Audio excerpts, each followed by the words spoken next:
আপনারা জানেন শহীদ রাষ্ট্রপতি জিয়াউর রহমান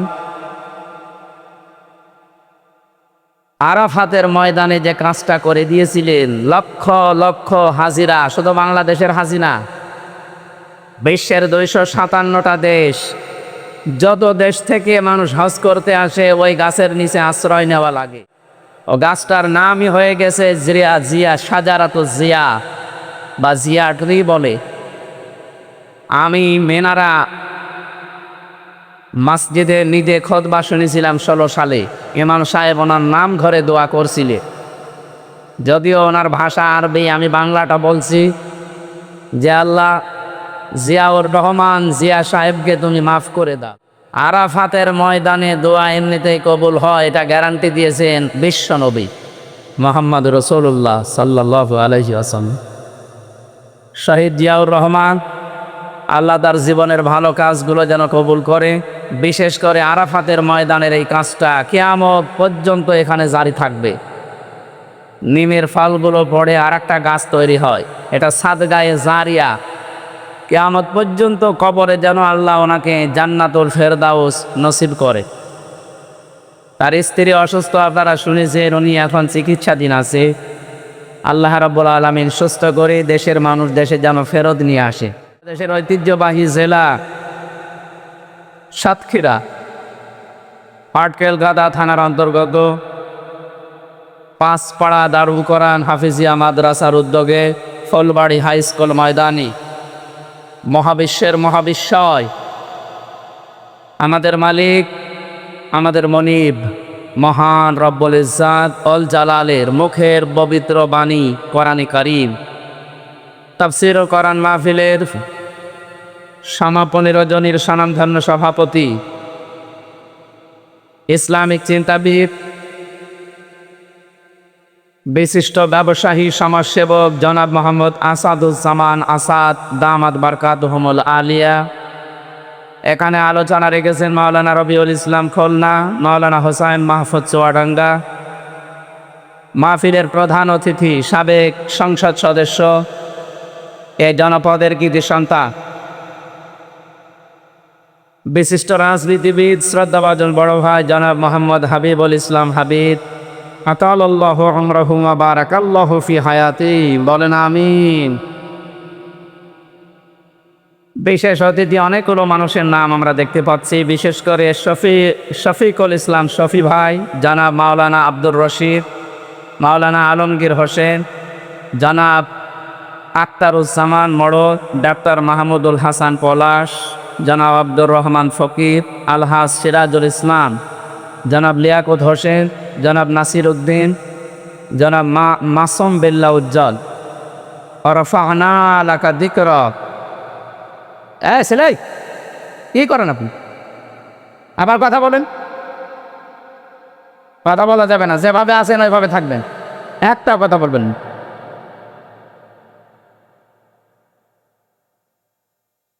কোরআনে কারিমের এই অনুষ্ঠান, এটা ইবাদত চলছে। এখানে যতক্ষণ আছেন শ্বাস প্রশ্বাসে নিঃশ্বাসে নেকি হচ্ছে, যদি নেকি নাও হয় গোনা হচ্ছে না। এই জন্য আশা করছে আপনি পরিবেশ নষ্ট করে সব গোনা নিজের কাঁধে তুলে নেবেন না, একটু সাহায্য করেন আমাদেরকে। রাফা'না লাকা যিকরা, এই মানুষগুলোর সম্মান আছে, এই জন্য এখানে নাম পেয়েছেন, নয়তো এখানে নাম দিত না। আল্লাহ এই মানুষগুলোকে যে সম্মান দুনিয়ায় দিয়েছেন, শুধু দুনিয়া না, আমরা যেন মরণের পরেও এই সম্মান তারা টিকিয়ে রাখতে পারে, বলেন আমিন। গতকাল এখানে অনুষ্ঠান হয়েছে, এখানে আলোচক ছিলেন বিশিষ্ট আইনজীবী advocate Gazi Enamul Haque, Bangladesh supreme court Dhaka, মাওলানা মঈনুদ্দিন বুখারী।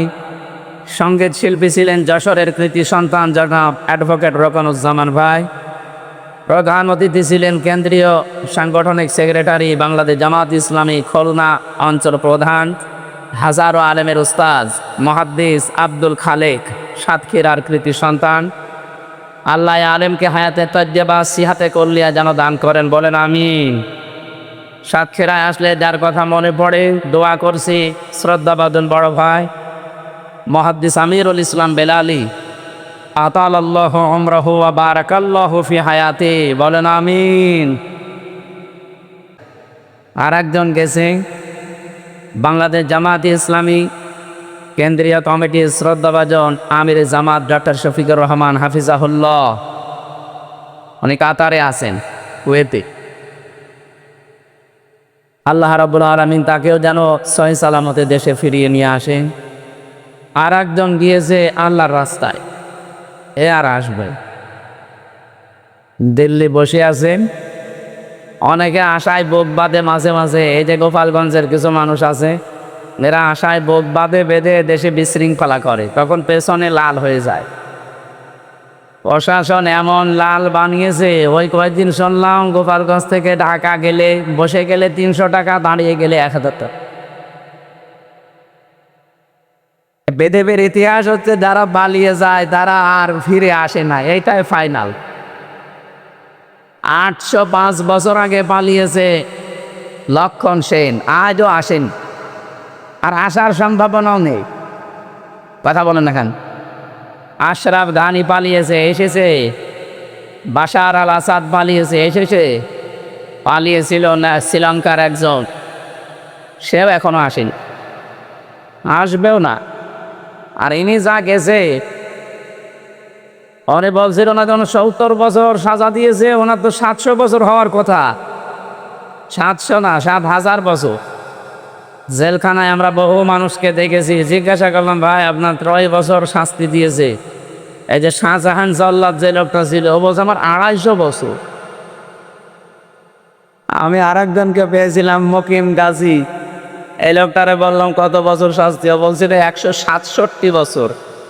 তা আপনি বাঁচবেন, আর অলরেডি আপনার প্রায় 35-40 বছর চলছে জেলখানায়, তা আপনি আবার কবে বের হবে? তার মানে ও যদি পোড়া জেল খেতে বের মরে যায়, কব্বরে যাওয়ার পরে আবার জিন্দা হবে, আবার জেলে যাবে, তারপরেও তার শাস্তি শেষ হবে না। এনার বিরুদ্ধে প্রায় 275টার উপরে অলরেডি মামলা হয়ে গেছে, তাও সব মার্ডার মামলা।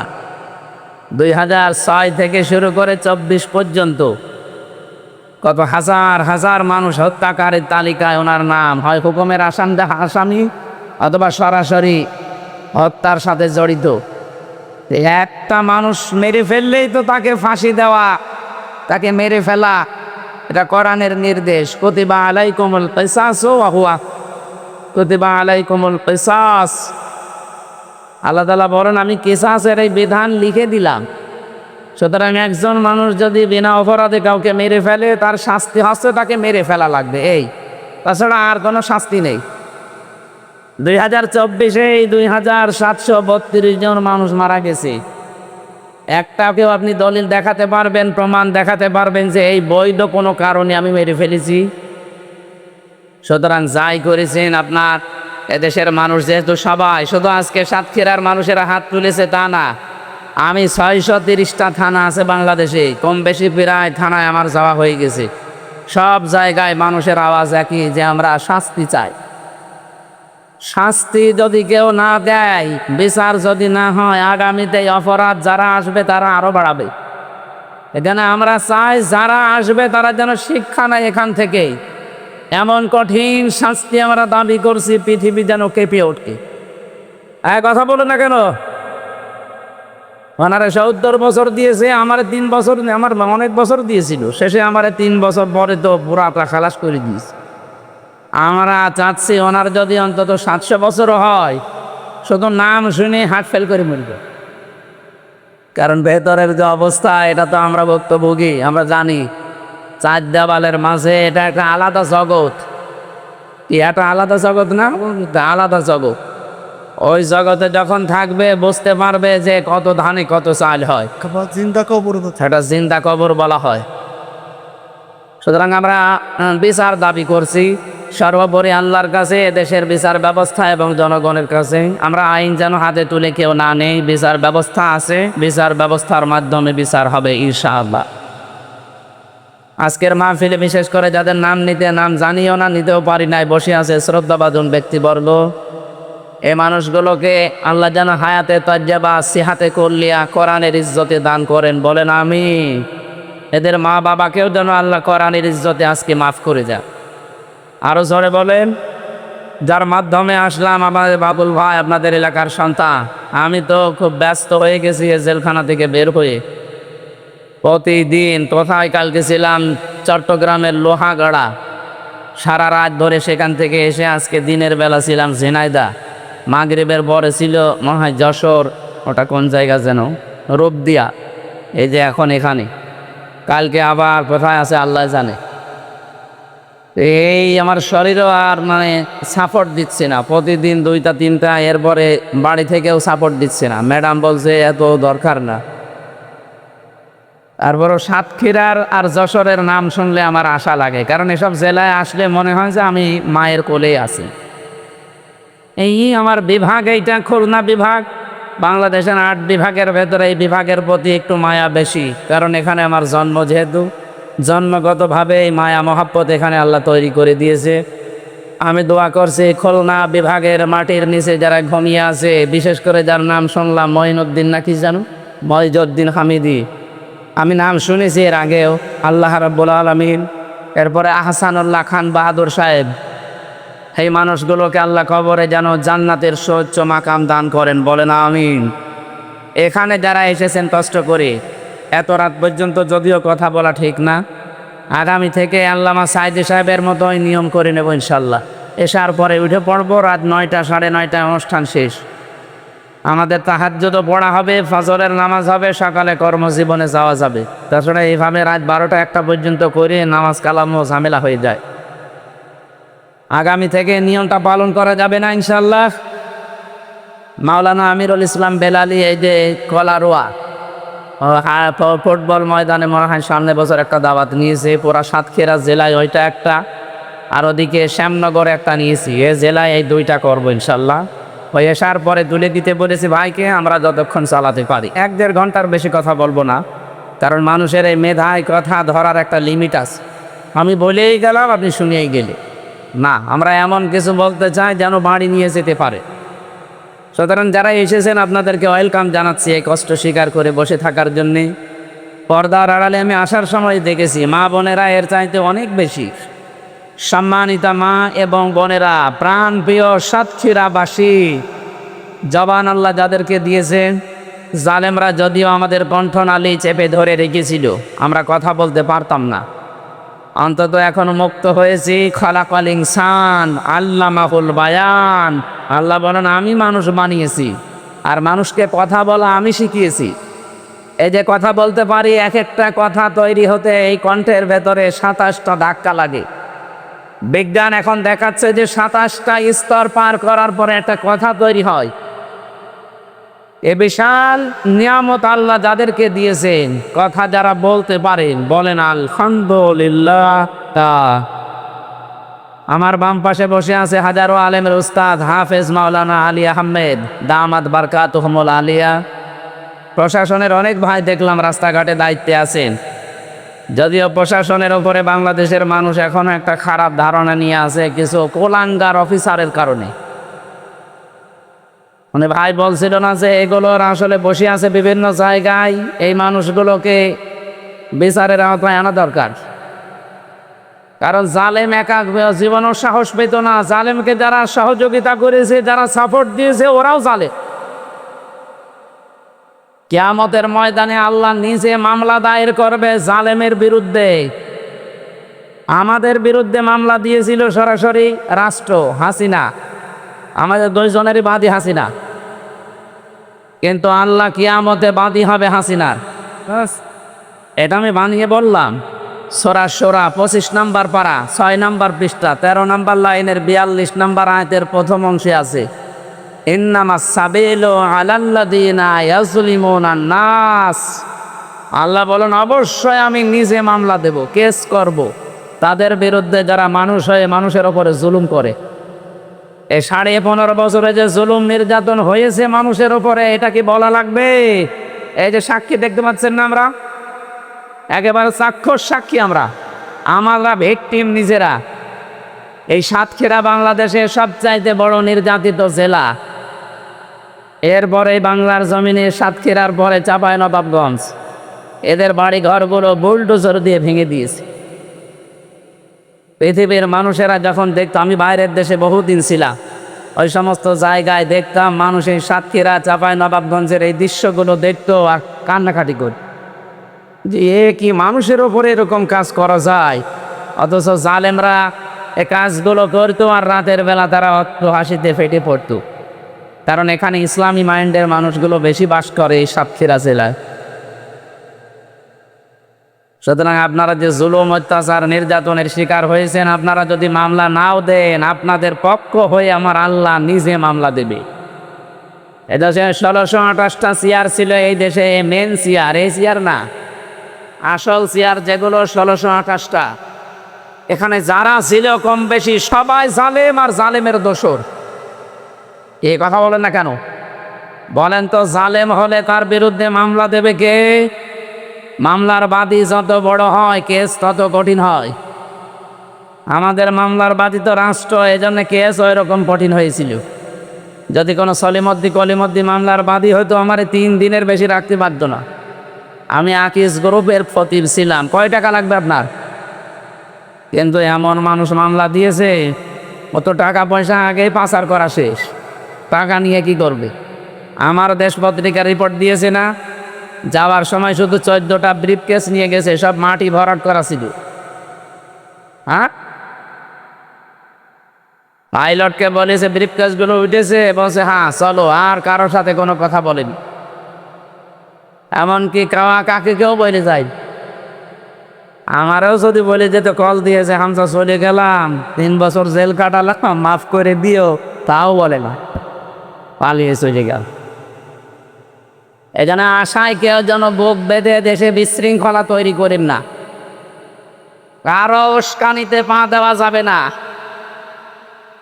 জালেম যারা হয় তারা যদি চেয়ার পায় তাহলে 2টা কাজ করে। সূরা নমলের ভেতরে আছে, 19 নম্বর পারা 18 নম্বর পৃষ্ঠা 9 নম্বর লাইনে 34 নম্বর আয়াতের প্রথম অংশে আছে, মাঝের অংশে আছে, ইন্নাল মুলুকা ইযা দাখালু ক্বরয়াতান আফসাদুহা ওয়াজআলু আ'iজ্জাতা আহলিহা আদিল্লা ইলা আখির আয়া।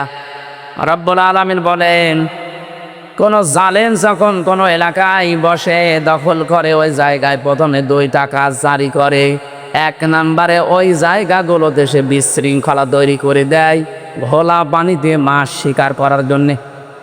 এটা জালেমের প্রথম কাজ। এই 15.5 বছরে এইটাই করেছি। একটা কিছু করেছে, আপনি সেটা ধরবে জনগণ, তারপরে দেখবেন পাশে আবার আরেকটা তৈরি হয়ে গেছে। ওটা ধরতে ধরতে ওইটা ধরবে, আরেকটা তৈরি করে দেয়, নিজেরাই এই বিশৃঙ্খলাগুলো তৈরি করবে। এই 15.5 বছরে বহু বিশৃঙ্খলা এই রাষ্ট্রে তৈরি করেছে ওরা নিজেরা। সবচাইতে বেশি সংখ্যালঘু নির্যাতন হয়েছে এই 15.5 বছরে। কথা বলেন না কেন? আপনি জিজ্ঞাসা করে দেখেন, যারা এই দেশে অন্য ধর্মের লোক আছে, তারা এখন নিজেরা বলছে বাংলাদেশে আমরা আগস্টের 5 তারিখের পর থেকে সবচাইতে বেশি নিরাপদে আসা। তার মানে 15.5 বছর ওরা জুলুম, নির্যাতন, অত্যাচারের শিকার ওরাও ছিল। তার প্রমাণ এই যে বিশ্বজিৎ, একে মুসলমান না হিন্দু, একে যে কুপিয়ে মারছিল সেই লোকটা আমার সাথে জেলে ছিল। শাওন, এই পাশে বাড়ি, খুলনা। এখানে এই যে কপিল মনি না কি বাড়ির আছে, এখানে বাড়ি। আমাদের রাইটার ছিল, মাঝে মাঝে এসে দেখতাম আফসোস করতো যে না, কাজটা আমার ঠিক হয় না। ছেলেটা বারবার আমাদেরকে বলছিল যে আমি কিসের জামাত, কিসের শিবির, আমি মুসলমানই না। যদি বিশ্বাস না হয় আপনি অন্তত জিনিসপত্র দেখেন। তারপরও আমরা মানি না, ওরে একেবারে জায়গায় শেষ করে দিয়েছি। কিন্তু আমার জীবনের আফসোস, এখন আমার মা বাবা আমার খোঁজ নেয় না। আমার যাদের মন রক্ষার্থে এই কাজ করলাম, তারাও এখন আমার খোঁজ নেয় না। আমি ফাঁসির আসামি ছিলাম, এখন আমার এই যে যাবজ্জীবন 30 বছর জেল খাটা লাগবে। অন্তত কাজকর্ম করে দিচ্ছে, এই জন্যে 22 বছর অন্তত জেলে থাকাই লাগবে। আমার জীবনে আর কি থাকবে? আমার এই জন্যে কথাটা তুললাম যে আমরা অনেকে উস্কানিতে পা দিয়ে এরকম বিশৃঙ্খলা তৈরি করছি। 4 দেওয়ালের মাঝে যদি একবার চলে যান না, কোনো বাপ আপনাকে বাঁচাবে না। 2 নম্বরে জালেমের কাজ, আজালু আইজ্জাতা আহলিহা আদিল্লা, ওই দেশে যারা সম্মানিত মানুষ সে তাদেরকে অপমান করে, অপদস্থ করে। এই যে প্রমাণ, সম্মানিত মানুষ না এটা। 2.5 লাখ 3 লাখ মানুষের দায়িত্ব পালন করেছে, তাও কয়েকবার। এই সম্মানিত মানুষদেরকে ধরে ধরে তারা অপমান অপদস্থ করত। আমার যাই হোক, আমি ছোট হয়ে বড় হয়ে আমার নামের আগে একটা আলেম লেখা আছে না? আলেম হোক, মুফতি হোক, মুহাদ্দিস হোক, মুফাসসির হোক, একটা লেখা আছে না? আমি নিজেও হাফেজ, ওরা কোরআন শরীফ আমার বুকের ভেতরে। আর ওরা এমন আচরণ করতো জেলখানায় এবং রিমান্ডে, আমার মনে হয় শয়তানের সাথে এরকম খারাপ আচরণ মানুষ করে না। সুতরাং সম্মানিত মানুষদেরকে যারা অসম্মান করে, অমর্যাদা করে, তাদের সম্মান নষ্ট করার চেষ্টা করে, এরা আল্লাহর ভাষায় জালেম। এরা কি? এদের বিরুদ্ধে মামলা কার? আপনি কি টের পাচ্ছেন কি বলছি আমি? আল্লাহর মামলার আসামি এই জালেমরা। সুতরাং যারা আল্লাহর মামলার আসামি তারা যেন আমাদের এই দেশে আর ফিরে না আসে। কথা বলেন না কেন? যদি এখনো পর্যন্ত তিনি ওখানে বসে উল্টাপাল্টা কাজ চালাচ্ছে, বিভিন্ন জিনিস দিয়ে চালিয়েছে, একটা হালে পানি নেয়নি, এখন শুরু করছে অমুসলিম বিশেষ করে হিন্দুদেরকে দিয়ে। পারবে না ইনশাল্লাহ। জরুরি কাজ থাকলে যে টাকা দিচ্ছে সে দেওয়া হবে 70,000 টাকা দিতে এখানে মাহফিলে আমাদের প্রধান অতিথি আজকে হাবিবুল ইসলাম হাবিব ভাই 70,000 টাকা দান করেছে। বলেন মারহাবা। আল্লাহ যেন ওনার মা বাবাকে এই টাকার ওসিলায় মাফ করেন এবং ওনার যে উদ্দেশ্য 50,000 20 এখানে 50 দিয়েছে, কমিটি কই? কমিটির কাছে দিয়ে দেন, আরো 20 পরে দিয়ে যাবে ইনশাল্লাহ। আল্লাহ রাব্বুল আলামিন তার এই টাকাকে ইসলামের জন্য, কোরআনের এই প্রচারের জন্য কবুল করেন। আমি সম্মানিত ভাইরা, আমি যেটা বোঝাচ্ছিলাম, আমরা যেহেতু অন্তত কথা বলতে এখন পারি, জবান আল্লাহ আমাদেরকে দিয়েছেন। আর একবার বলছি আলহামদুলিল্লাহ। দরুদ পড়ছি, সালাম পাঠাচ্ছি আমাদের নবী, মানবতার মহান শিক্ষক মুহাম্মদুর রাসূলুল্লাহ সাল্লাল্লাহু আলাইহি ওয়াসাল্লামের প্রতি। আমরা আজকে তেলাওয়াত করেছি সূরা আহজাব 44 45 দুইটা আয়াত পড়েছি। আমরা তাফসীরুল কোরআন মাহফিল লেখা দেখলাম। আমাকে আল্লাহ যতটুকু জ্ঞান দিয়েছেন তার আলোকে তাফসীর আকারে কথা বলতে চাচ্ছি। আপনারা সময় দেবেন না ইনশাআল্লাহ? পড়েন, এবার জবান খুলে পড়েন। আউযু বিল্লাহি মিনাশ শাইতানির রাজিম।